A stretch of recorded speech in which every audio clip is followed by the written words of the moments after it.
আসসালামু আলাইকুম রহমতুল্লাহ বরকাতু। আজকে নিয়ে আসলাম আমার প্রাণের মাঠে দত্তল গ্রামের কৃষকরা ব্যস্ত সময় পার করছে ভুট্টা লাগানো নিয়ে, সেটা নিয়ে আমি জানার চেষ্টা করব। সাথেই থাকুন আর দেখতে থাকুন। ভুট্টা লাগানো নিয়ে ব্যস্ত সময় পার করছে আমার প্রাণের মানুষগুলো, সে চিত্র আমি আপনাদের সামনে আসলে তুলে ধরছি। কি ভুট্টা লাগাচ্ছেন ভাইজান?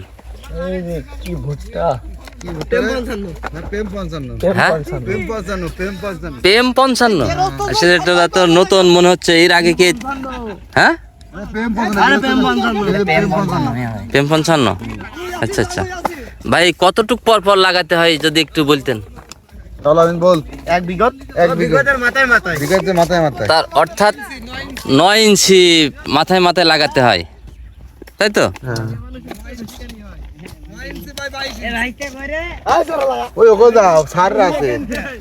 আসলে এভাবে আসলে আমাদের এই যে ভুট্টাগুলো কিন্তু লাগিয়ে থাকে। এর স্প্রেস হবে আপনার এখান থেকে, আপনারা দেখতে পাচ্ছেন আসলে, এ দেখেন, এটা হলো সুতা দিয়ে আসলে লাইনটি কিন্তু সোজা করা হয়েছে, সুতা দিয়ে সোজা করা হয়েছে। এই লাইন থেকে আপনার 18 ইঞ্চি স্প্রেস হবে, প্লাস এখান থেকে একটি ভুট্টার দূরত্ব হবে আপনার 9 ইঞ্চি। এভাবেই আমাদের মাঠগুলো কিন্তু এই ভুট্টা চাষ হয়ে থাকে।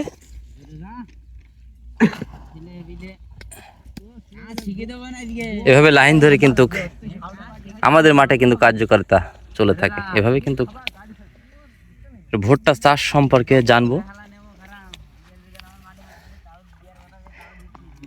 একটি আলাদা চিত্র, মনের আনন্দেই কিন্তু এই প্রাণের মানুষগুলো কিন্তু এভাবে কাজ করে থাকে। আসসালামু আলাইকুম ভাই, আপনাদের হাজিরা কত করে ভাই? মানে কয়টার থেকে কয়টা ডিউটি? 7টা থেকে 1টা পর্যন্ত। 7টার থেকে 1টা পর্যন্ত 400 টাকা হাজিরা। আচ্ছা আচ্ছা,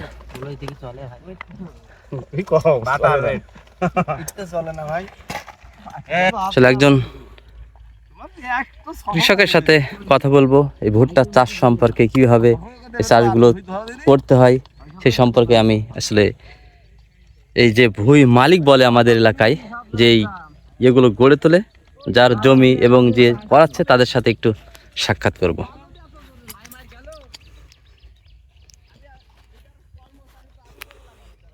কতটুক সার খরচ হয়, কত সেচ লাগে, সেটাই আসলে জানার চেষ্টা করব। আসসালামু আলাইকুম। ওয়ালাইকুম আসসালাম। কেমন আছেন আপনারা? আলহামদুলিল্লাহ ভালো আছি। আচ্ছা, এই ভুট্টা চাষ সম্পর্কে যদি কিছু বলতেন। আসলে ভুট্টা চাষ কিন্তু আমাদের বাংলাদেশের সব এলাকায় হয় না, যে এলাকায় হয় অনেকেই কিন্তু জানে না। তার স্প্রে সম্পর্কে কতটুক পরে লাগাতে হবে, কতটুক সেচ লাগে, কতটুক সার লাগে, এই সম্পর্কে যদি একটু বলতেন। সারের কথা কইছো বাবু, সারের কথা বাদ দিয়ে কথা কয়, তাহলে কথা বলার সুবিধা হবে না। সার বাদেই ভুট্টা লাগানো চলছে। আচ্ছা আচ্ছা, 9 ইঞ্চি ভুট্টা মূলত হলো জার্মিনেশন দিতে হয় 9 ইঞ্চি, 9 ইঞ্চি বাই 22 ইঞ্চি। আচ্ছা তাহলে ভালো ফলন পাওয়া যায়। আচ্ছা আচ্ছা, তা সারের কথা কইছি বাবু, সার তো ফসফেট টিএসপি দরকার। তার টিএসপি তার পাওয়া যাচ্ছে না, পটাশ আর ইউরিয়া বুনেই বর্তমান লাগানো চলছে। এর পরবর্তী সার দেওয়ার কথা আছে, সার দিলে হয়তো দিতে হবে। মানে এখন কি সার বাদে লাগানো হচ্ছে না? এখন সার বাদে লাগানো হচ্ছে, সার নেই, ডিলারে সার নেই। তারা গেলাম, সার বলছে সার নেই। আচ্ছা, এখন সার নেই, এখন সার বাদে লাগানো চলছে।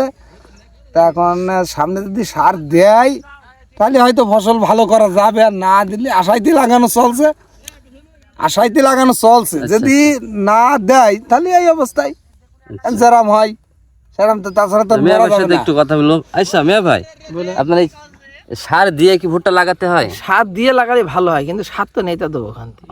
এখন সার বাদে লাগাচ্ছেন? সার বাদেই লাগাচ্ছি। কি ভুট্টা লাগাচ্ছেন আপনি? এই লাগাছিল রাজকুমার। রাজকুমার?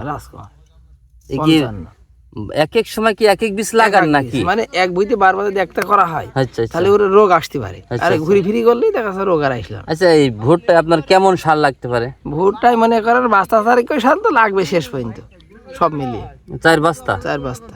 1 বিঘে হইতে 4 বস্তা বিঘে সার লাগবে। কি কি সার লাগবে? ফসফেট, ইউরিয়া, পটাশ, ড্যাপ, দস্তা, সালফেট, জিব, সব মিলিয়ে। কত বিঘে ভুই লাগাচ্ছেন? আমি হুম? আমি বিঘে 10 লাগাবো। 10 বিঘে? আচ্ছা, আসলে সার সংকট হলে কিন্তু চাষ করা কিন্তু খুব গায়ে বাঁধা। আসলে ভিডিওটি আসলে মূলত এই জন্যই করা যে যেখান থেকে দেখছেন অবশ্যই ভিডিওটি বেশি বেশি শেয়ার করবেন, এবং এই ভিডিওটি যাদের সামনে গেলে এই সার নিয়ে আমার প্রাণের কৃষক যাতে টেনশন ভোগ না করতে হয়, কিন্তু এই কৃষক বাঁচলে বাঁচবে দেশ। আপনারা সবাই জানেন মাথার ঘাম পায়ে ফেলে আমার প্রাণের কৃষক দিন রাত কিন্তু খেটে চলে, তবুও যদি এই সার সংকট নিয়ে ভুগতে হয় তাহলে কিন্তু চাষ করতে কৃষক ব্যর্থ হবে। কে কোথা থেকে দেখছেন অবশ্যই আপনার মূল্যবান কমেন্ট করবেন এবং ভিডিওটি বেশি বেশি শেয়ার করে অন্যকে দেখার সুযোগ করে দেবেন। সবাই ভালো থাকবেন। আসসালামু আলাইকুম রাহমাতুল্লাহ ওয়া বারাকাতুহু।